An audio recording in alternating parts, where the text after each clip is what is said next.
Okay तो hello everyone, welcome back to the channel. So आज हम लोग ब्रांड मैनेजमेंट का सिलेबस करने वाले हैं यूनिट 1, बिकॉज कल दिल्ली यूनिवर्सिटी का ब्रांड मैनेजमेंट का डीएससी का एग्जाम है फॉर सेमेस्टर 3। तो आज हम लोग इस पूरे सिलेबस को ख़त्म करेंगे। यूनिट्स 1 से स्टार्ट करिए जिसको मैं 2 o'clock तक अपलोड कर दूंगी। इसके बाद बाकी के सभी चैप्टर्स भी मैं 6 o'clock तक अपलोड कर दूंगी। सो आप लोग चैनल पे मेंटेन रहना। और ऑल्सो अगर आपको नोट्स चाहिए हो तो मैं नीचे आईडी टैग कर दूंगी इंस्टा की, आप वहाँ से नोट्स के लिए मैसेज या डीएम कर सकते हैं। वहाँ से मैं आपको नोट्स के बारे में सारी डिटेल्स प्रोवाइड कर दूंगी। तो चलिए शुरू करते हैं। Unit 1 introduction. एंटरप्रेन्योर्स जो हैं वो ब्रांड इमेज को इंट्रोड्यूस करते हैं ताकि पोटेंशियल कस्टमर्स को अट्रैक्ट कर सके, उनकी एटमोस्ट लॉयलिटी को अर्न कर सके, उनके अपने प्रोडक्ट्स को पॉपुलराइज कर सके और मार्केट शेयर को बढ़ा सके, जिससे उनका मैक्सिमाइज प्रॉफिट का जो ऑब्जेक्टिव है वो अचीव हो सके। ब्रांड एक टर्म, नेम, साइन और सिंबल है या फिर उनका कॉम्बिनेशन, जिससे आप गुड्स को आइडेंटिफाई करते हो या सर्विसेज को आइडेंटिफाई करते हो और उसे दूसरे सेलर से डिफरेंशिएट करते हो। ये डेफिनेशन अमेरिकन मार्केटिंग एसोसिएशन ने दी है फॉर ब्रांड। ब्रांड का इवोल्यूशन हुआ कब? तो हर एक प्रोडक्ट के लिए एक साइजेबल मार्केट शेयर अर्न करना बहुत ज़रूरी है। उसके लिए हमें ये जानना ज़रूरी है कि ब्रांडिंग अच्छे से हो। तो अफोर्डेबल से लग्जरियस गुड्स, किसी भी कैटेगरी ऑफ गुड्स को अगर हमें लोगों तक पहुंचाना है तो हमें उसकी एक ब्रांड इमेज बनाना बहुत ज़रूरी है। ब्रांड का इवोल्यूशन 1500s में हुआ था, जहाँ पे ब्रांड का इंट्रोडक्शन हुआ था। 1750 से 1870s में इंडस्ट्रियल रिवोल्यूशन हुआ था, जिससे ब्रांड का और ज़्यादा इंपॉर्टेंस बढ़ा था। मतलब पहले के टाइम पे कैटल्स को आइडेंटिफाई करने के लिए उन पे मार्क बनाए जाते थे in the 1500 century, that is called brand. उसके बाद जब धीरे धीरे बिजनेसेस वगैरह बने और उन्होंने देखा कि हम लोगों के ब्रांड जो है या हम लोगों की जो शॉप्स हैं वो सामने वाली शॉप और हमारी शॉप का काम बिल्कुल सिमिलर है, तो अपने आप को आइडेंटिफाई करने के लिए लोगों ने बोर्ड्स और विजुअल गुड्स लगाने स्टार्ट किया अपने आप को आइडेंटिफाई करने के लिए। इसके बाद इनोवेशंस आने लगे, ब्रांडिंग के नए नए तरीके आने लगे। ब्रांड को फॉर्मली इंट्रोड्यूस किया गया 1920 से 50s के बीच में। 1950 से 60s के बीच में मॉडर्न ब्रांडिंग का कंसेप्ट आया। 1960 से 90s के बीच में ब्रांडिंग की ग्रोथ हुई एंड 2000 से आज के टाइम तक हम ट्रेडिशनल से मॉडर्न ब्रांडिंग के तरफ शिफ्ट हुए हैं। और अभी भी हम लोग बहुत सारे तरीके आजमा रहे हैं अपने ब्रांडिंग को प्रमोट करने के। Features of branding. तो फीचर्स क्या होते हैं? सबसे पहला आइडेंटिफिकेशन। ब्रांड से आप किसी भी प्रोडक्ट या सर्विस को आइडेंटिफाई कर पाते हो फ्रॉम इट्स कॉम्पिटिटर्स, और कस्टमर के लिए भी आइडेंटिफिकेशन आसान हो जाता है। डिफरेंशिएशन। आप एक सिंबल, लोगो, टर्म, कलर, पिक्चर, इन सब का यूज करके अपने प्रोडक्ट को दूसरे कॉम्पिटिटर के प्रोडक्ट से डिफरेंशिएट कर सकते हो, जिससे आपके लिए और कस्टमर के लिए उसको याद रखना, आपके लिए नहीं कस्टमर के लिए उसको याद रखना और आसान हो और बार बार उससे कस्टमर लॉयलिटी बिल्ड हो। टारगेट ऑडियंस बहुत इंपॉर्टेंट होता है बिजनेस फॉर्म्स के लिए। अपने कस्टमर को सिलेक्ट करना on the basis of the gender, age, earning capacity, ताकि अप्रोचिंग और कन्विंसिंग और सेलिंग तीनों चीज़ें आसान हो। क्योंकि अगर आप गलत टारगेट को सिलेक्ट कर लोगे तो आपकी सेल्स ऑलरेडी नहीं आएगी, आपका ब्रांड इमेज नहीं बनेगा। Creating awareness. इसका ज़रूरत ये है कि अवेयरनेस क्रिएट होती है कस्टमर्स में अबाउट प्रोडक्ट्स। आप प्रोडक्ट को कैसे अवेयर कर सकते हो कस्टमर को about the product? By using its characteristics, उसके बारे में बता के, और आइडेंटिफिकेशन मार्क्स के बारे में बता के। Brand loyalty. इसका फोकस होता है कि कस्टमर लॉयल रहे प्रोडक्ट्स के लिए और अपने पीयर्स को भी बोले कि वो इस प्रोडक्ट को यूज़ करें। रिव्यूज़ और कांस्टेंट कनेक्शन अगर आप मेंटेन करते हो कस्टमर के लिए तो वो बहुत अच्छा रहता है ब्रांड लॉयलिटी बनाने के लिए। यूनिफॉर्मिटी। फर्म को अपने प्रोमिस जो भी उसने एड में प्रॉमिस किया है वो उसको निभाना चाहिए। यूनिफॉर्मिटी और कंसिस्टेंसी को कॉन्स्टेंटली मैनेज करना और मेंटेन करना बहुत ज़रूरी है। ब्रांड मैनेजमेंट फर्म के मार्केटिंग स्ट्रैटेजी का बहुत ही इंटीग्रल पार्ट है, जहाँ पे फर्म ग्रो करती है, उसका ब्रांड ग्रो करता है, डेवलप करता है और अपनी सेपरेट आइडेंटिटी को मेंटेन करता है। इसका फोकस होता है क्रिएट और इन्हांस करना ऐसे प्रोडक्ट्स और सर्विसेज ताकि आपका सक्सेसफुल और क्लोज कनेक्शन बने फर्म के कस्टमर और टारगेट ऑडियंस के साथ। फर्म को इफेक्टिव ब्रांड मैनेजमेंट की जरूरत पड़ती है as a successful marketing tool, ताकि जो ब्रांड लॉयलिटी अर्न करने का ऑब्जेक्टिव है फर्म का वो अचीव हो सके। इसके एलिमेंट्स होते हैं ब्रांड आइडेंटिटी। ब्रांड को आइडेंटिफाई करते हो यूजिंग कलर, लोगो, फॉन्ट, पिक्चर्स। तो अगर कस्टमर ब्रांड को आइडेंटिफाई करता है इन्हीं की एलिमेंट्स की मदद से। Brand equity. एडिशनल वैल्यू जो बिजनेस परसीव करता है कस्टमर लॉयलिटी और ब्रांड इमेज की मदद से। इससे प्रीमियम प्राइसिंग आती है और कस्टमर अटेन करता है competitive advantage over time. Brand extension. जो प्रोडक्ट लॉन्च करने की strategy under the umbrella of already establish brand name.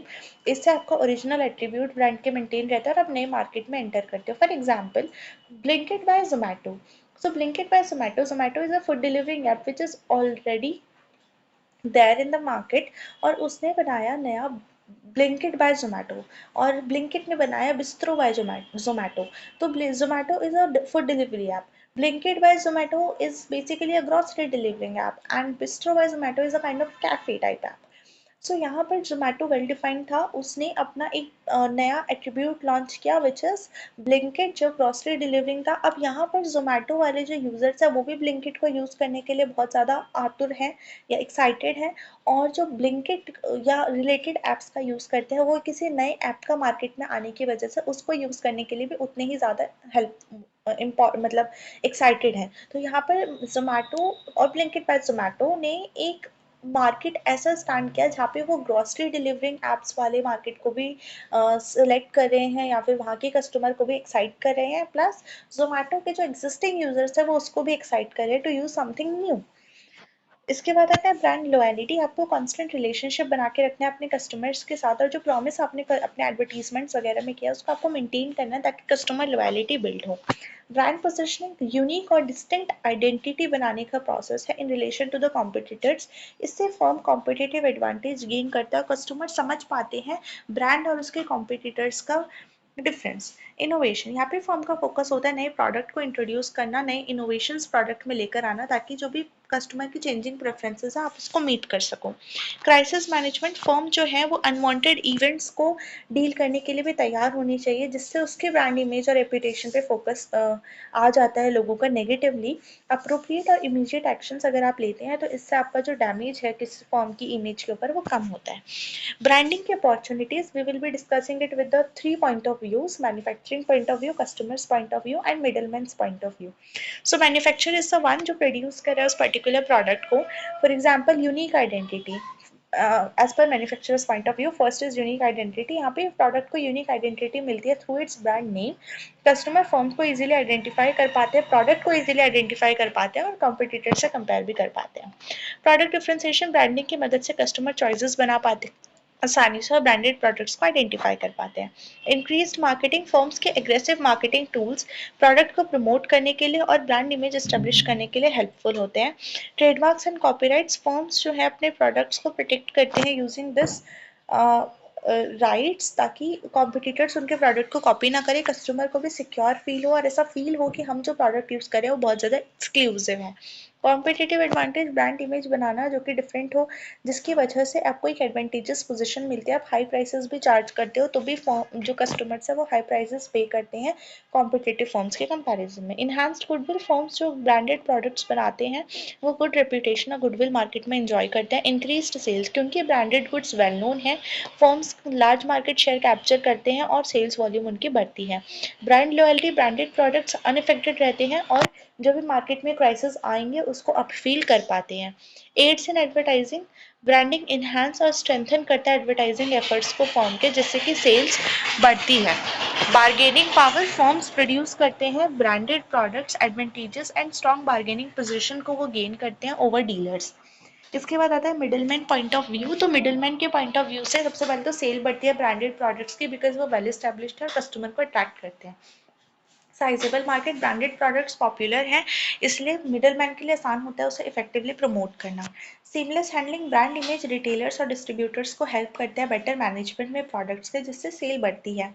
Less efforts, branded goods की क्वालिटी सुपीरियर होती है, कस्टमर हैप्पी एंड सेटिस्फाइड रहता है। कुछ कंप्लेंट्स ही आती हैं जिसकी वजह से मिडलमैन उसे इजीली हैंडल कर लेते हैं। Enhanced image, brand products enjoy करते हैं popularity, goodwill, Prestige in the market, और ये मिडलमैन का ऑनर होता है इन प्रोडक्ट्स के साथ डील करना। हायर प्रॉफिटेबिलिटी, अगर सेल ज़्यादा होती है तो इससे प्रॉफिट पर यूनिट मार्जिन बढ़ता है, जिसकी वजह से कमीशन मिडलमैन का बढ़ता है और उनको रेवेन्यू ज़्यादा जनरेट होता है। कस्टमर के पॉइंट ऑफ व्यू से कन्वीनियंट होते हैं ब्रांडेड गुड्स, इसको आइडेंटिफाई करना एज पर द रिक्वायरमेंट्स बहुत आसान होता है। कंसिस्टेंट प्राइसिंग मेंटेन करते हैं जो मैन्युफैक्चरर ने फिक्स किया, और वही पैकेट्स पे भी प्रिंटेड होता है ताकि मिडलमैन्स या रिटेलर्स जो हैं आपसे हाई प्राइसेस चार्ज ना कर सके। सुपीरियर क्वालिटी, प्रोडक्ट जो होता है जिसके पास ब्रांड इमेज है वो सुपीरियर होता है, कंसिस्टेंट क्वालिटी फॉर्म इसकी मेंटेन करती है। कस्टमर सेटिस्फैक्शन, ब्रांडेड प्रोडक्ट्स का यूज़ करने से कस्टमर ज़्यादा सेटिस्फाइड होता है, उसे उसे हैप्पीनेस और सेटिस्फैक्शन फील होता है। Contributing to society, form social and economic issues को भी एड्रेस करते हैं और उसको सॉल्व करने के तरीके भी ढूंढते हैं। चैलेंजेस ऑफ ब्रांडिंग, तो कॉस्टली ब्रांडेड इमेज प्रोडक्ट्स की कॉस्ट प्राइस बहुत ज़्यादा होता है कस्टमर्स के लिए। लैक ऑफ फ्लेक्सिबिलिटी, ब्रांडिंग की वजह से इनफ्लेक्सिबिलिटी आ सकता है, प्रोडक्ट में इतनी आसानी से चेंज नहीं कर पाते। नेगेटिव पब्लिसिटी, ब्रांड्स को नेगेटिव पब्लिसिटी फेस करनी पड़ती है in forms of controversial ads, company scandals etcetera, जिससे उनकी इमेज खराब हो सकती है। Poor quality branded products popular होते हैं, लेकिन जो फर्म का फोकस है वो हाई क्वालिटी से दूसरे इश्यूज पे जाते हैं, जिससे कि जो उसके इमेज को मेंटेन करने के लिए ज़रूरी है, जिसकी वजह से क्वालिटी लो भी हो जाती है। ब्रांड क्लटर, आज का मार्केट बहुत ज़्यादा ब्रांडेड प्रोडक्ट से भरा है। अगर आप इंस्टाग्राम पे या सोशल मीडिया हैंडल्स पे जाएं, एक पर्टिकुलर प्रोडक्ट से रिलेटेड बहुत सारे ब्रांड्स खुले हुए हैं, तो बहुत सारे कस्टमर्स अपने विल के अकॉर्डिंग ब्रांड सेलेक्ट करते हैं, दूसरे ब्रांड्स को इग्नोर करते हैं, जिसका इम्पैक्ट उनकी लाइफ में मे बी ज़्यादा अच्छा हो सकता था as compare to what they have selected this time, right. इसके बाद आते हैं फंक्शंस ऑफ ब्रांडिंग, यानी कि ब्रांडिंग करता क्या है। तो ब्रांडिंग डिस्टिंक्ट आइडेंटिटी क्रिएट करता है फर्म के लिए और उसके प्रोडक्ट्स के लिए अपने कॉम्पिटिटर्स के कंपैरिजन में। प्रमोशन, ब्रांडेड प्रोडक्ट्स को आप इजीली पब्लिसाइज कर सकते हो, उनकी पॉपुलैरिटी ज़्यादा होती है मार्केट में। कन्वीनियंट पैकेजिंग, ब्रांडेड प्रोडक्ट्स को इफेक्टिवली पैकेज किया जाता है, स्पेशल केयर एंड अटेंशन दिया जाता है ताकि गुड्स को हीट एंड मॉइस्चर से प्रोटेक्ट किया जा सके। Interest of consumers, prices branded goods के फिक्स करना बहुत ज़रूरी है और उसे पैकेट पे प्रिंट करना ज़रूरी है ताकि कन्फ्यूजन भी ना हो और आपसे हाई प्राइसेस भी चार्ज ना किए जाएं। वाइट मार्केट, ब्रांडेड प्रोडक्ट्स की पॉपुलैरिटी की वजह से कंज्यूमर का बेस काफ़ी ज़्यादा होता है। ब्रांड लॉयल्टी, ब्रांडेड प्रोडक्ट्स की क्वालिटी बहुत अच्छी होती है, prices as per the quality affordable होते हैं, जिससे ब्रांड लॉयल्टी बनती है कस्टमर की साइड से। गुडविल, ब्रांडेड प्रोडक्ट्स फर्म की गुडविल में ऐड करते हैं उसकी पॉपुलैरिटी और कस्टमर लॉयल्टी की वजह से। ब्रांड आइडेंटिटी एक ग्रुप ऑफ डिस्टिंग्विशिंग एलिमेंट्स है, जैसे कि नेम, कलर, लोगो, डिज़ाइन, जिसकी वजह से आपके कस्टमर के माइंड में लास्टिंग इंप्रेशन रहता है। Importance and significance, customer base बढ़ने की वजह से स्ट्रॉन्ग मैसेज जो है वो कन्वे किया जाता है प्रोस्पेक्टिव बायर्स को regarding the quality, effectiveness and uniqueness of brand, जिससे कि ब्रांड अवेयरनेस कस्टमर्स में बिल्ड होती है। ब्रांड आइडेंटिटी और ब्रांड इमेज में क्या डिफरेंस है। तो ब्रांड आइडेंटिटी टीम बना को एक ब्रांड मैनेजर होता है, उसकी टीम उसको क्रिएट करते हैं, जहाँ पे कलर, नेम, लोगो, डिज़ाइन से रिलेटेड डिसीजंस लेते हैं, मैसेजेस को ड्राफ्ट किया जाता है as per the mode of communication, visual effects बनाए जाते हैं ताकि एवर लास्टिंग इमेज रहे in the minds of consumers.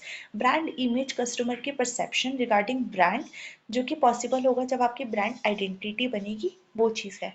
Brand identity में name, colour, logo, shape, font, audio effect, tagline बहुत ज़रूरी है।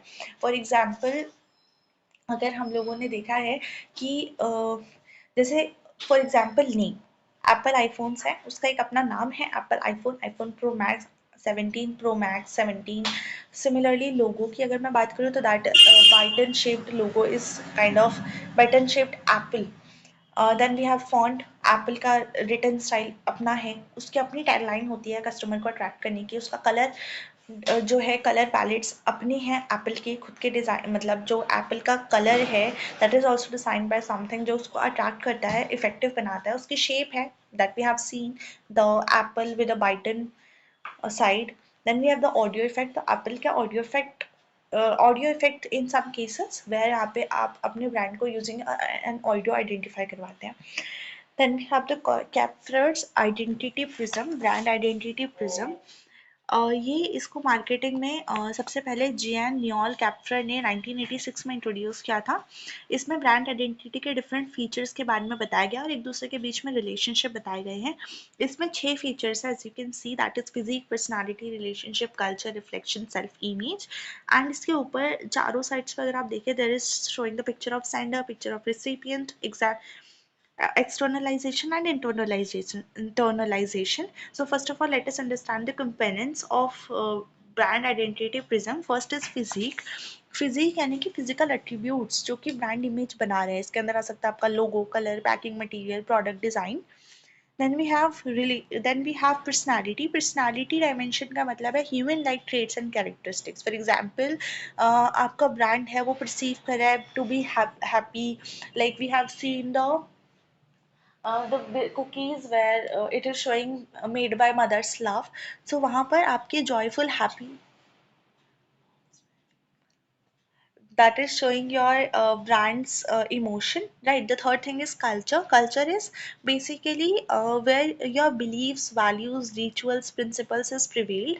Then we have the relationship. Relationship focus between the interaction of consumer and brand. Like for example अगर आप अपने customer के साथ बहुत ही स्ट्रॉन्ग रिलेशनशिप या कनेक्शंस बिल्ड कर रहे हैं, ऑफर करते हैं आप कस्टमर सर्विसेज को, उनके साथ इंगेज रहते हैं, उससे उनका ट्रस्ट बिल्ड होता है। रिफ्लेक्शन मीन्स अपने कस्टमर को आइडेंटिफाई करना, राइट सेट ऑफ ऑडियंस को सेलेक्ट करना और आइडियल कस्टमर्स को ढूंढना। Self images, visualization of customer ideals और कैसे वो ब्रांड से रिलेट करते हैं। फॉर एग्जाम्पल अगर आपको अपने आपको एक कस्टमर के पॉइंट ऑफ व्यू से सोचना कि if you are a customer and you are selecting this particular brand, then what is the thing that I should take into consideration when selecting this particular brand, और मैंने अगर इसे select किया तो मेरा उसके पीछे क्या perception या assumptions हो सकती हैं। Then we have segmentation of 6 components. Now we have the 4 components here. अभी 6 तो components थे, अब इसकी segmentation की गई है in the part of 4, that is picture of sender, picture of receiver, externalization and internalization. So picture of sender, in this category physique and personality of the brand is coming up, as you can see in the figure.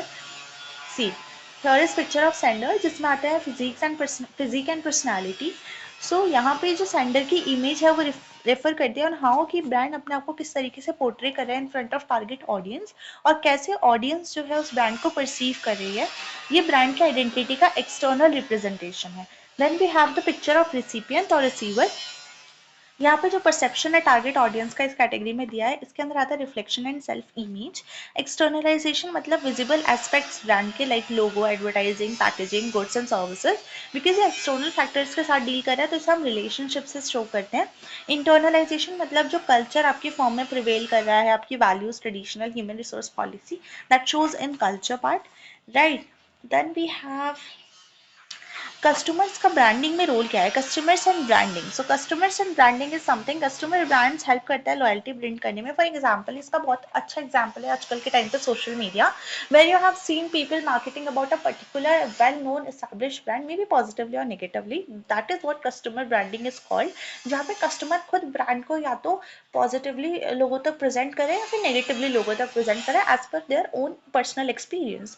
तो customer का role ये होता है कि आपके product design में involve होता है वो, और अगर फॉर एग्जांपल अगर उन्हें लगा, फॉर एग्जांपल बिजनेस फॉर्म्स ने देखा कि एक पर्टिकुलर कस्टमर ने उनके प्रोडक्ट के लिए कुछ नेगेटिव पब्लिसिटी किया रिगार्डिंग देयर शेप, साइज और amount of product that comes in, तो वहाँ पे उन्हें प्रोडक्ट डिज़ाइन में इन्वॉल्वमेंट दिया जाता है। फॉर एग्जांपल आप अपने प्रोडक्ट में क्या चेंजेस चाहते हैं, फिर उन्हें चेंज करके प्रोडक्ट भेजा जाता है और एक तरीके से टेस्टिंग की जाती है। Then we have collective efforts, यहाँ पे कस्टमर की नीड्स को, उसके परसेप्शंस को समझा जाता है और उसके बेसिस पे काम किया जाता है। ऑनलाइन कम्युनिटी बनती है, अगर ब्रांड अच्छा है, कस्टमर ने पॉजिटिव रिस्पॉन्स दिखाया है पर्टिकुलर ब्रांड के लिए, तो यहाँ से ब्रांड की भी जो कम्युनिटी है वो बिल्ड होती है, प्लस में उस कस्टमर की भी, क्योंकि वो अपना पॉजिटिव रिजल्ट और we can say that true picture of a particular brand as per their own personal experience present कर रहे हैं। कंटेंट क्रिएशन हो पाती है, कंटेंट क्रिएशन की मदद से ब्रांड की जो प्रेजेंस है ऑनलाइन और सोशल मीडिया पे वो बढ़ती है, and also for the customer also. Advantages ये है कि ब्रांड अवेयर होता है, ब्रांड की अवेयरनेस पहुंचती है अपने, जैसे जो पर्टिकुलर कस्टमर